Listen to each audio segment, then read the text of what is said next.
علیکم، میں Imran bag پتھورا time team کے ساتھ آپ کی خدمت میں حاضر ہوں۔ آج ہمارے ساتھ جو شخصیت موجود ہیں وہ کسی تعارف کی محتاج نہیں ہے، جو مذہبی، سماجی، معاشرتی اور سیاسی شخصیت ہیں، جن کا نام ہے حضرت علامہ پیر حفیظ اللہ سہروردی سرکار۔ اور ان کے ساتھ ہمیں بڑی مشکل سے ٹائم جو ملا ہے، ان کے ساتھ ایک چھوٹا سا ان کا انٹرویو کریں گے جس میں یہ اپنے بارے میں بتائیں گے۔ اور ان کے علاوہ جو میرے ساتھ میری ٹیم میں موجود ہیں وہ ہیں عمر اسحاق صاحب روزمرہ کی طرح، اور جناب فیاض صاحب اور نئی مجاز صاحب۔ السلام علیکم جی، تو سر کیسے ہیں آپ؟ ٹھیک ٹھاک ہیں؟ شکر الحمدللہ۔ آپ کی بہت بہت مہربانی اور نوازش ہے کہ آپ نے مجھے اپنے قیمتی وقت میں سے تھوڑا سا ٹائم دیا۔ اب میں تھوڑا سا چاہوں گا کہ آپ پہلے مجھے جی اچھا، ان کا ایک اور تعارف ہے، یہ ماشاءاللہ کوہ نور چینل کے اوپر بھی آتے ہیں، جو استخارہ کے نام سے، اسلامی استخارہ کے نام سے ایک پروگرام چلتا ہے، ادھر بھی بہت سے لوگ ان سے فیض یاب ہوتے ہیں اور ان سے بہت کچھ دین کے معاملے میں بھی سیکھتے ہیں اور اپنی مشکلات کو آسان کرتے ہیں۔ سر سب سے پہلے مجھے آپ یہ بتائیے کہ آپ کی اس کے علاوہ بھی کوئی کوالیفیکیشن ہے یا صرف آپ نے صرف یہ دینی تعلیم ہی حاصل کی ہوئی ہے؟ شکریہ عمران بیگ صاحب، آپ نے آج میرے انٹرویو کے لیے آپ تشریف لائے۔ اہلا و سہلا و مرحبا، انا مسرور جدا بزیارت۔ جزاک اللہ سر، جزاک اللہ۔ اصل میں بات یہ ہے کہ الحمدللہ کہ میں نے دینی اور دنیاوی سارے علوم حاصل کیے ہیں۔ جی ٹھیک۔ میں نے فیصل آباد سے حفظ کیا ہے، پھر میں نے درس نظامی کیا ہے، پھر میں نے تنظیم المدارس کیا ہے، اس کے بعد ایم اے اسلامیات کیا ہے، ایم اے عربی کیا ہے، M A Urdu Punjab university سے کیا ہے، M A education regular Punjab university سے کیا ہے۔ زبردست۔ اس کے علاوہ فاضل ہیں، اردو ہے، عربی ہے، وہ کیا ہے۔ L L B Punjab university سے میں نے کیا ہے ایز اے لائر۔ اچھا، ایڈوکیٹ ہائی کورٹ بھی ہوں میں، ماشاءاللہ۔ اور سٹی لاء کالج میں اس وقت میں پروفیسر ہوں، اسلامک جیورسپروڈنسی جو وہ میں پڑھا رہا ہوں۔ ٹھیک ہو گیا۔ تو سر آپ مجھے ایک چیز بتائیے گا کہ آپ کہیں گدی نشین بھی ہیں؟ جی الحمدللہ، میرے آباء و اجداد جڑا والا کی سرزمین پر جی، میرے جو پردادا جان تھے وہ خواجہ بہاؤالدین رحمۃ اللہ علیہ تحصیل جڑا والا کی بڑی مشہور و معروف شخصیت بھی ہیں اور بزرگ بھی ہیں۔ 88 سال ہو گئے ان کے وصال کو۔ جی، تو وہ جڑا والا کی تحصیل میں جب جائیں گے تو ان کا دربار شریف ہے اور بڑے اس ایریے میں مشہور ہے، اور میں ان کا جو ہے وہ پرپوتا ہوں۔ اس کے بعد میرے دادا جی بھی ادھر ہی ہیں، میرے والد صاحب بھی ادھر ہی ہیں، تو میں آج کل میں گدی نشین ہوں، دربار خواجہ بہاؤالدین رحمۃ اللہ علیہ 633 کعبے تحصیل چڑاوا۔ ٹھیک ہو گیا۔ اچھا سر، میرے چینل کے توسط سے کچھ لوگ میرے ساتھ گپ شپ بھی لگاتے ہیں اور مجھ سے سوال بھی کرتے ہیں، تو کیا میں ایک دو سوالات آپ سے کر سکتا ہوں جی بالکل۔ دین کے ٹاپک کے اوپر؟ ایک میرے بھائی ہیں جن کا نام ہے حافظ ذیشان بیگ، انہوں نے ایک اپنا مسئلہ رکھا تھا کہ آپ کائنڈلی اس کے بارے میں بتائیں کہ داڑھی کی جو شرعی حیثیت ہے اور اس کی مقدار کیا ہے۔ اس میں کسی قسم کا آپ کو وہ جو ریفرنس ہے وہ صرف آپ نے ہمیں دینی اور شرعی دے دینا ہے، اور بڑا سمپل سا کویشچن ہے، آپ اس کا جواب دیکھیں، پہلی بات تو یہ ہے کہ داڑھی میرے نبی صلی اللہ تعالیٰ علیہ وسلم کی سنت ہے۔ جی بے شک۔ حضور علیہ السلام کو اس سنت سے بڑا پیار تھا، یہاں تک کہ ایک صحابی کا ایک بال تھا داڑھی میں اور وہ حضور کی بارگاہ میں بیٹھتے تھے، حضور بڑا پیار فرماتے تھے اور بڑی شفقت فرماتے تھے۔ تو کسی کے کہنے پر یا اس کا اپنا خیال تھا کہ ایک بال ہے، اچھا عجیب لگتا ہے، اس نے اس کو بھی اکھاڑ دیا۔ تو جب حضور کی بارگاہ میں تشریف لائے تو حضور نے اپنا چہرہ جو ہے وہ پھیر لیا، پھر اس سائڈ پہ آئے، پھر چہرہ پھیر لیا۔ تو صحابہ کرام نے اسے کہا کہ لگتا ہے کہ حضور ناراض ہیں۔ جب پوچھا گیا تو حضور علیہ السلام نے فرمایا چاہے ایک بال ہی تھا، وہ میری سنت تھی اور مجھے اس بال کی وجہ سے آپ سے میں زیادہ پیار کرتا تھا۔ اب اس کی شرعی حیثیت یہ ہے کہ اختلاف رائے موجود ہے، لیکن حقیقت میں یہ 4 انگشت جو ہیں، یہ جو ہے یہاں سے یہ 4 انگل جو ہیں یہ داڑھی شرعی لحاظ سے سنت ہے۔ ٹھیک ہو گیا۔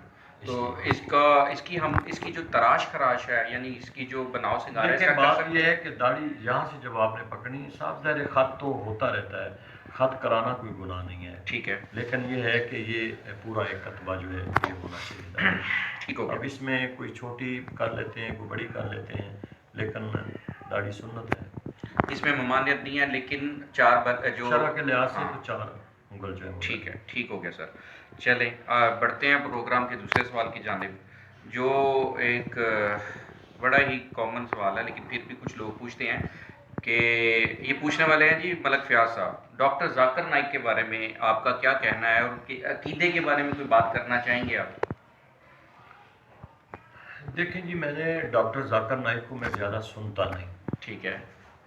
اختلاف ہے، سنتا نہیں۔ باقی وہ جو زیادہ پڑھ جاتے ہیں، اور ڈاکٹر ذاکر نائک صاحب اپنے خاص اپنی آئیڈیالوجی کو فالو کرتے ہیں۔ ٹھیک ہے۔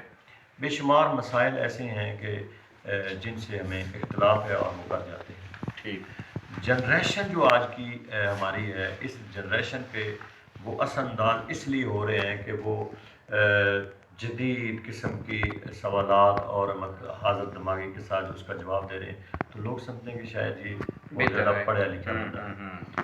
تو ایسی بات نہیں ہے کہ ڈاکٹر ذاکر نائک صاحب، اللہ کے رسول کا فرمان بھی ہے کہ اگر کوئی اچھی چیز آپ کو کسی دشمن سے اور غیر مسلم سے بھی ملے تو وہ لے لیں۔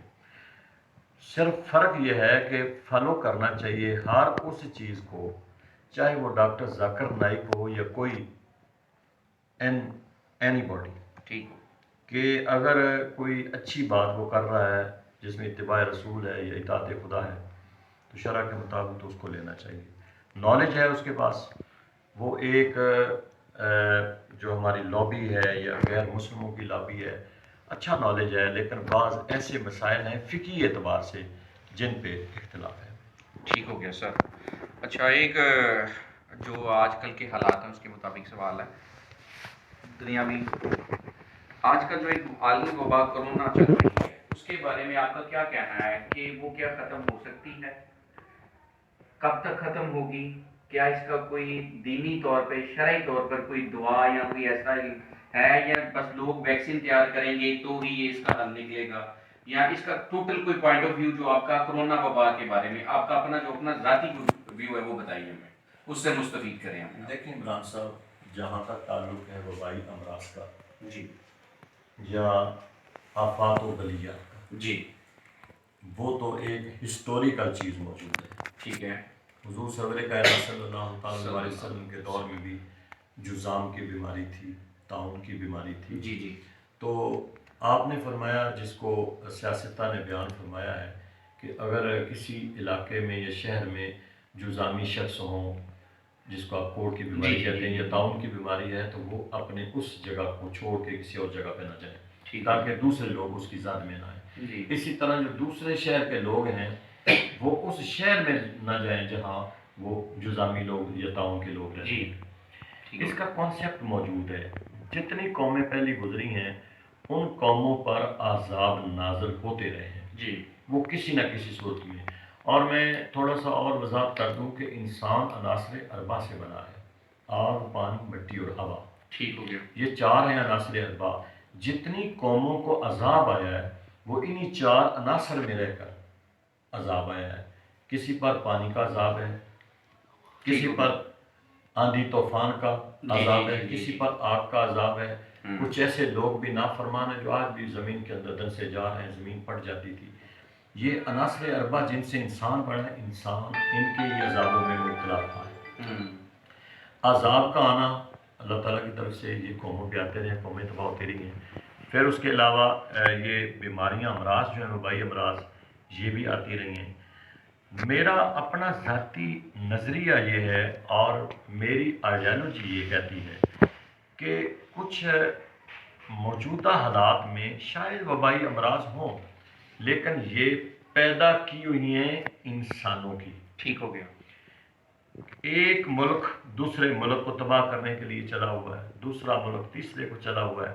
چلیں اگر یہ بھی سسٹم ہے، لیکن میں آخری سٹیج پہ جا رہا ہوں کہ ایک وہ ذات بھی ہے کہ جس نے فرمایا علیہ صلی اللہ بِأَحْكَمِ الْحَاكِمِينَ، جی بالکل، کہ میں تمام حاکموں کے اوپر حاکم بے ہوں۔ شک، بے شک۔ اور اس وبائی امراض سے پہلے شاید آپ تو ماشاءاللہ اس سوشل میڈیا سے آپ کا بڑا لنک ہے، جی، جی، اور آپ بڑے آج کل مجھے خوش ہوتا ہے جی جب میں فیس بک کھولتا ہوں تو سب سے پہلے مجھے عمران بیگ اور اس کی ٹیم نظر آتی ہے. جی تو میں خوش ہوتا ہوں آپ جیسے نوجوان کام کر رہے ہیں. جی اللہ آپ کو جزائے خیر دے. جی شکریہ.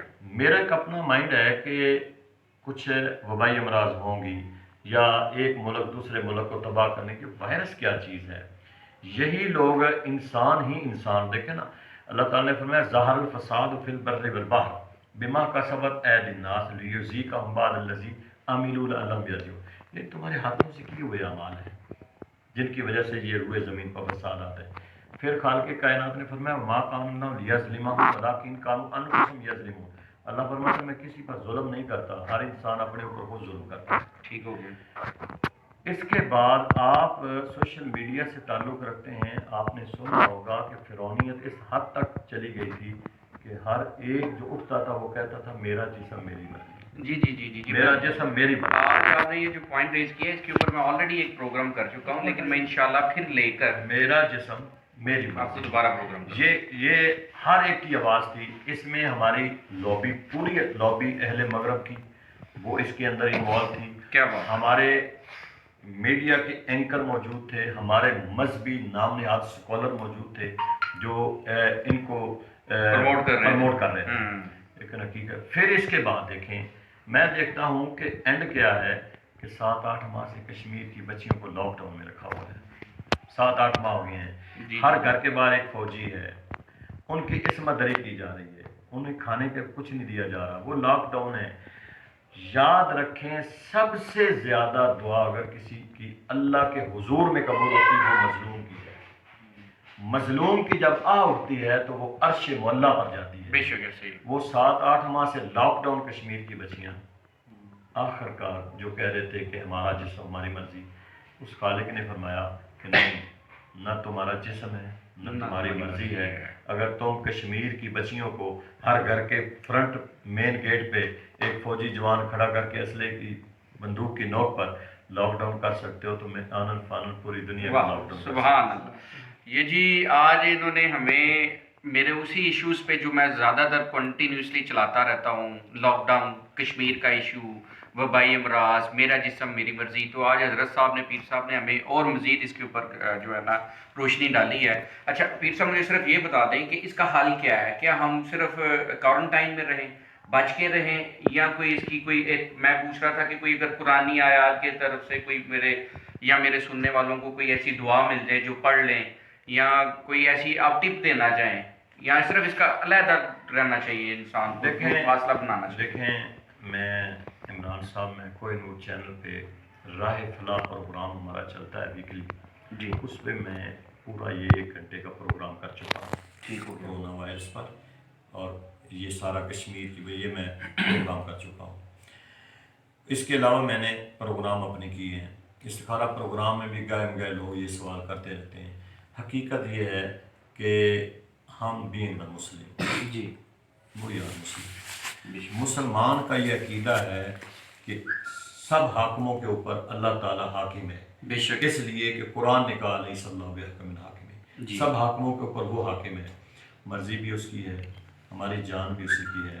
اگر وہ مچھر سے نمرود کے پورے لشکر کو تباہ کر سکتا ہے, فرعون کے پورے لشکر کو لہروں کے اندر تباہ و غرق کر سکتا ہے جی, اگر قوم لوط کو ایک طوفان زدہ آندھی کے ساتھ تباہ کر سکتا ہے, تو یہ تو کوئی دنیا کے لوگ کوئی اس کے سامنے کوئی چیز ہی نہیں ہے جی جی جی. تو اس لیے میں سمجھتا ہوں کہ اپنی امت مسلمہ خاص کر کے جو اللہ اس کے رسول پر ایمان آتے ہیں, آج ہم بھٹکے ہوئے ہیں, ہم اسلام سے دور جا رہے ہیں. ہم ہمارے جدید قسم کے مذہبی نام نہاد اسکالر, جس میں ڈاکٹر ذاکر نائک بھی آ جاتا ہے, ایک جاوید گاندھی بھی آ جاتا ہے.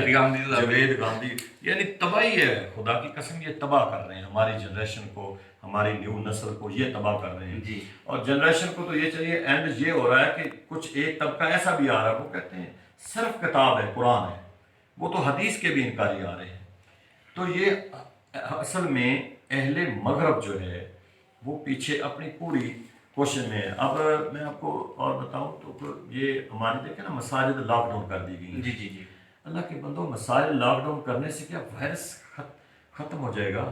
یہ وائرس کو ختم کرنے کے لیے خانہ کعبہ کو, حتیم کعبہ کو بند کر دیا گیا, مسجد نبی کو بند کر دیا گیا. جب کہ اللہ کے رسول نے فرمایا کہ اگر کوئی وبائی امراض آ جائیں تو اللہ کے حضور میں سجدے کرو، اذانیں پڑھو، استغفار کرو جتنا کر سکتے ہو۔ آج ہمیں اللہ کی بارگاہ میں استغفار کرنا چاہیے، توبہ طائب ہونا چاہیے، اتباع رسول میں جانا چاہیے۔ جتنی کثرت سے ہم نماز پڑھیں، اللہ کے ورد وظائف کریں، قرآن مجید کی تلاوت کریں، گنبد خضرا کا تصور کر کے حضور پر دروشی پڑھیں، تو پھر یہ وبائی امراض ختم ہو جائیں گے۔ تو جی ناظرین، آج ہمیں پیر حفیظ اللہ صاحب نے ہمیں کرونا کے بارے میں اور جو ان سے متفرق سوالات کیے گئے ان کے بارے میں بتایا ہے۔ تو میرا خیال ہے آج کا پروگرام یہاں پہ ختم کیا جاتا ہے۔ آپ مجھے امید ہے کہ انشاءاللہ تعالیٰ آپ اس کو دیکھیں گے اور ان چیزوں کو فالو کریں گے۔ اس اگلے نیکسٹ ویڈیوز تک کے لیے مجھے اور میری ٹیم کو اجازت دیجیے۔ اللہ حافظ۔